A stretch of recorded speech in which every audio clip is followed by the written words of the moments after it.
मैं हूं आपके साथ मयूरी श्रीवास्तव। आइए दिखाते हैं 5 बजे की 5 बड़ी खबरें। उत्तर प्रदेश के मुख्यमंत्री योगी आदित्यनाथ ने आज विश्व पर्यावरण दिवस के मौके पर 5 करोड़ से ज्यादा पौधे लगाने की अपील करी और इस दौरान उन्होंने खुद एक पौधा लगाकर एक बड़ा संदेश देने का प्रयास किया। मुख्यमंत्री योगी आदित्यनाथ ने यह भी कहा है कि एक पेड़ अपनी मां के नाम पर लगाया जाए, क्योंकि इंसान सबसे ज्यादा अपनी मां को ही प्यार करता है और इस तर्ज पर उस पेड़ को सुरक्षित और संरक्षित करने का भी काम करे। मुख्यमंत्री योगी आदित्यनाथ ने यह भी कहा है कि नदियों में जो कैचमेंट में जो अवैध रूप से कब्जा हो रहा है, जो अतिक्रमण हो रहा है, उसको रोकना हम सभी की जिम्मेदारी है। इसी के साथ साथ मुख्यमंत्री योगी आदित्यनाथ ये भी कहते हुए नजर आए कि सरकार ने हर घर जल नल की योजना को आगे बढ़ाया है, लेकिन उसके बावजूद भी कुछ लोग ऐसे हैं जो टोटी चोरी कर लेते हैं। मुख्यमंत्री योगी आदित्यनाथ ने यह संदेश देने का प्रयास किया है कि जो भी सरकारी योजनाएं हैं, अगर उसमें किसी भी तरीके से अवैध रूप से अतिक्रमण होता है, उसको नुकसान पहुंचाया जाता है, तो उसकी जिम्मेदारी सभी की है। इसी के साथ साथ उन्होंने ये भी कहा है कि पहले वन माफिया, भूमाफिया किस रूप से सक्रिय रहते थे, लोगों के घरों के ऊपर कब्जा कर लेते थे, जंगल पर कब्जा कर लेते थे, लेकिन आज सरकार लगातार इस तरीके की पहल कर रही है कि उनसे ज़मीनों को मुक्त करा रही। और इसका सबसे बड़ा उदाहरण जो है वो सौमित्र वन पार्क, जो आज कहा जाता है कि सबसे अच्छे पार्कों में से एक है, कुकरेल में, वहाँ पर किस तरीके का एक अतिक्रमण जो है वो हुआ था। उसी के साथ साथ वो ये भी कहते हुए नजर आए हैं कि हर एक व्यक्ति को एक पेड़ ज़रूर लगाना चाहिए, क्योंकि जिस तरीके से मौसम में बदलाव हो रहा है, आज जो मौसम 2 महीने पहले आना होता था, आज वो 1 महीने पहले आ जा रहा है। तो यानी जो हम लोगों ने गलती करी है, अगर अभी से हम लोग पेड़ों को लगाना शुरू करेंगे तो आगे आने वाले समय में वो सभी के लिए फ़ायदेमंद होगा। दिल्ली और उत्तर प्रदेश में कई दौर की बैठकों के बावजूद भी उत्तर प्रदेश बीजेपी अध्यक्ष पंकज चौधरी के नई टीम की घोषणा अब तक नहीं हो पाई है। दरअसल दिल्ली में घंटों तक, कई दिनों तक मंथन पंकज चौधरी के नई टीम को लेकर की गई। लखनऊ में कई दौर की बैठकें हुई, उसके बावजूद भी अब तक सूची जारी नहीं की गई है। क्षेत्रीय अध्यक्षों के नाम सामने नहीं आए हैं। जानकारी मिल रही है कि 2 नामों को लेकर मामला फंसा हुआ है। यही वजह है कि दिल्ली और लखनऊ में बैठक होने के बावजूद भी सूची जारी नहीं की गई है। दिल्ली की बात की जाए तो गृह मंत्री अमित शाह, बीजेपी के राष्ट्रीय अध्यक्ष नितिन नवीन के साथ बैठक की गई। विनोद तावड़े के साथ भी कई दौर की बैठकें हुई हैं। लखनऊ में बैठक की गई है। उसके बावजूद भी अब तक इंतजार पंकज चौधरी के नई टीम की घोषणा को लेकर की जा रही है। अब देखना होगा कि भारतीय जनता पार्टी कब घोषित करती है नई टीम को। लेकिन 2027 में उत्तर प्रदेश में विधानसभा का चुनाव होना है और यही वजह है कि बीजेपी फूंक फूंक कर कदम रख रही है। हर नामों को लेकर मंथन किया जा रहा है और जातीय समीकरण भी साधने की कोशिश की जा रही है, क्योंकि 2027 में चुनाव होना है। और यही वजह मानी जा रही है कि सूची को इंतजार करना पड़ रहा है लोगों को कि नई टीम में कौन कौन लोग हैं, क्षेत्रीय अध्यक्ष पर पार्टी किसे बनाती है। ये तमाम जो चीज़ें हैं उस पर लोग इंतजार करते हुए नजर आ रहे हैं। पार्टी के लोग इंतजार कर रहे हैं कि कब पंकज चौधरी के नई टीम की घोषणा होगी। अब देखना होगा, क्योंकि दिल्ली में भी बैठक हो चुकी है, लखनऊ में भी बैठक हो चुकी है और जानकारी मिल रही है कि केंद्र की हरी झंडी की देरी है। जैसे ही हरी झंडी मिलेगी, पंकज चौधरी के नई टीम की घोषणा कर दी जाएगी। नोएडा एनसीआर में आग लगने की घटनाएं रुकने का नाम नहीं ले रही।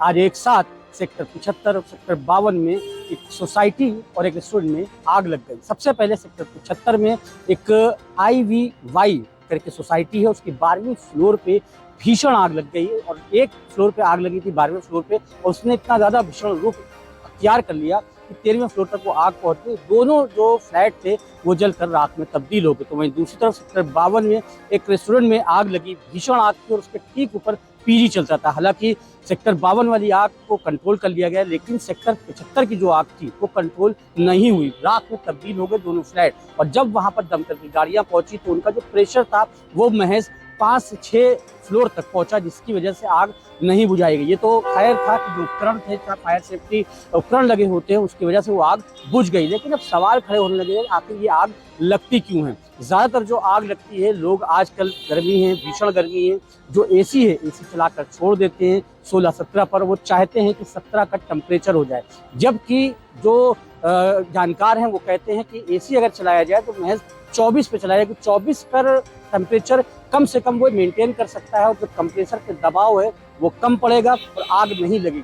बहुत से लोग घरों में पूजा, जो उनके स्थल होते हैं, वो पूजा करके वहाँ पर जो दिया होता है वो जलाकर छोड़ देते हैं, उसकी वजह से भी आग की घटनाएं सामने आती हैं। कहीं ना कहीं एक बड़ा मामला है। और साथ ही जो दमकल विभाग के पास जो उपकरणों की कमी है, उसकी वजह से वो जो आग लगती है हाई राइज में, वो आग नहीं बुझा पाते। तो वो उपकरण भी उनके पास होने चाहिए, जिससे कम से कम नुकसान की कमी कम हो। फिलहाल यहाँ पर जनहानि नहीं हुई, लेकिन जिसका फ्लैट था वो पूरी तरह से जलकर राख हो गया। ये कहा जाए कि जो एक सपना था वो राख में तब्दील हो गया है।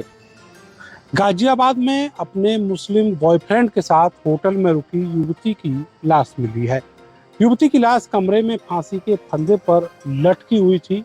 कमरे में उसके साथ उसका बॉयफ्रेंड भी था। पुलिस ने बॉयफ्रेंड को हिरासत में ले लिया है और उससे पूछताछ कर रही है। पुलिस ने सुसाइड करने वाली लड़की की शिनाख्त कराई है। लड़की का नाम रश्मि है और उसकी उम्र 23 साल है।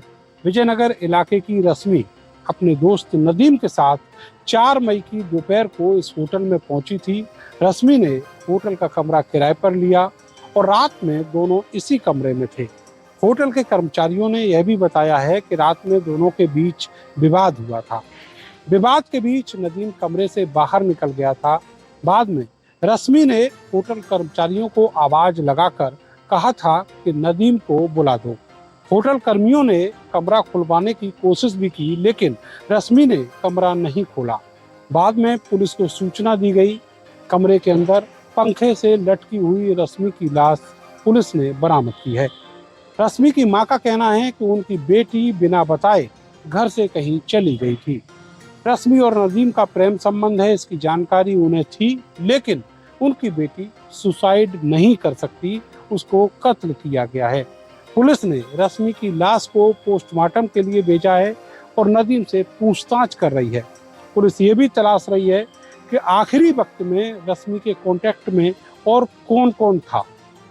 कानपुर कमिश्नरेट पुलिस का नशे के कारोबारियों के खिलाफ एक बड़ा अभियान आज देखने के लिए मिला है। कानपुर कमिश्नरेट के साउथ जोन में आज सुबह तड़के करीब 150 पुलिस कर्मियों की एक टीम द्वारा छापेमारी की गई और करीब 10 गांजा तस्करों को अरेस्ट किया गया। इसके अलावा भारी मात्रा में इस छापेमारी के दौरान गांजा भी बरामद हुआ है।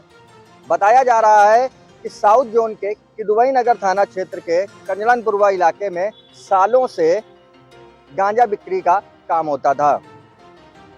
युवाओं से लेकर बच्चे तक और महिलाओं से लेकर बुजुर्ग तक इस बस्ती में गांजा बेचने का काम करते थे।